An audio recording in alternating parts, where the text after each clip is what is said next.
Israel में एक खतरनाक मिशन चल रहा होता है। नेवी की एक स्पेशल टीम का मकसद एक CIA एजेंट को जिंदा वापस लाना होता है, जिसे दुश्मनों ने कैद कर रखा है। पूरी टीम चुपचाप बिल्डिंग के अंदर घुसती है और पल भर में कई गार्ड्स को ढेर कर देती है। इसके बाद वे कैदी तक पहुंचकर उसे सफलतापूर्वक बाहर निकाल लेते हैं। लेकिन तभी जॉन की नजर एक ऐसी बात पर पड़ती है जो पूरे मिशन पर सवाल खड़े कर देती है। उन्हें एहसास होता है कि उन्होंने गलत लोगों को मार गिराया है। जॉन सामने वाले से पूछता है, ये लोग कौन थे? जवाब मिलता है कि वे पहले सोवियत यूनियन की सेना का हिस्सा थे, रूस की नहीं। लेकिन इस पर जॉन का बॉस रिट कोई जवाब नहीं देता। वह बिना कुछ समझाए पूरी टीम को रिटायर होने का आदेश दे देता है। अचानक एक RPG रॉकेट उनकी तरफ दाग दिया जाता है।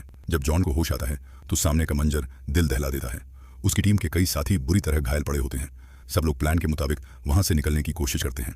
लेकिन तभी जॉन देखता है कि सामने खड़े सभी लड़ाके रूसी सैनिक हैं। तभी एक गाड़ी तेजी से उनकी तरफ बढ़ती है और रिट एक सटीक गोली चलाकर हालात संभाल लेता है। मिशन खत्म होने के बाद जॉन अपने घर लौटता है और पत्नी के साथ सुकून के पल बिताता है।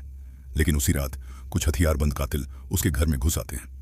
अचानक पूरे घर की बिजली चली जाती है। जॉन तुरंत समझ जाता है कि कुछ गड़बड़ है। वह अपनी पिस्टल उठाता है और बेहद सावधानी से आगे बढ़ता है। तभी एक कातिल से उसकी सीधी मुठभेड़ हो जाती है। दोनों तरफ से गोलियां चलती हैं और जॉन कई गोलियां खा लेता है। कातिल आखिरी गोली चलाने की कोशिश करता है, लेकिन उसका हथियार हाथ से छूट जाता है। मजबूरी में वह वहां से भाग निकलता है। जॉन दर्द से कराहते हुए किसी तरह रेंग कर आगे बढ़ता है, लेकिन सामने अपनी पत्नी की लाश देखकर सब कुछ बदल जाता है। इसके बाद उसे तुरंत अस्पताल पहुंचाया जाता है। होश आने पर वह अपनी साथी करेन से पूरी घटना बताता है। जांच के दौरान पता चलता है कि जॉन ने पिछले मिशन में एक रूसी सैनिक के बेटे को मार दिया था। यही वजह इन हमलों के पीछे हो सकती है। लेकिन करेन को एक और चौंकाने वाली बात मिलती है। ऑफिशियल रिपोर्ट में उस मारे गए शख्स का कोई जिक्र ही नहीं था।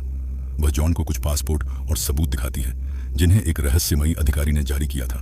अब जॉन समझ जाता है कि CIA उसकी कोई मदद नहीं करने वाली, इसलिए वह खुद सच तक पहुंचने का फैसला करता है।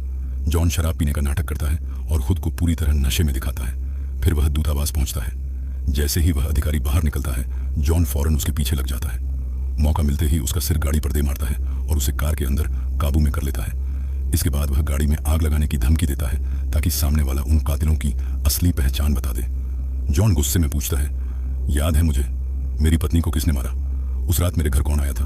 बस एक नाम बता दो, सिर्फ एक नाम। कुछ समय बाद जॉन अपनी टीम को लेकर टारगेट लोकेशन पर पहुंचता है, लेकिन इस बार वह अपने साथियों को बाहर ही रुकने के लिए कहता है और अकेले अंदर चला जाता है। कमरे में कदम रखते ही वह देखता है कि सारे गार्ड पहले से मरे पड़े हैं। सामने बैठा शख्स जैसे उसी का इंतजार कर रहा होता है। वह जॉन से कहता है कि वे सब सिर्फ राजनीति के खेल में इस्तेमाल किए गए मोहरे थे। वह आगे कहता है, वॉशिंगटन में बैठे लोग ही असली खिलाड़ी नहीं हैं। इतना कहकर वह आगे कुछ बोलने ही वाला होता है कि अचानक माहौल बदल जाता है। जॉन उससे और जानकारी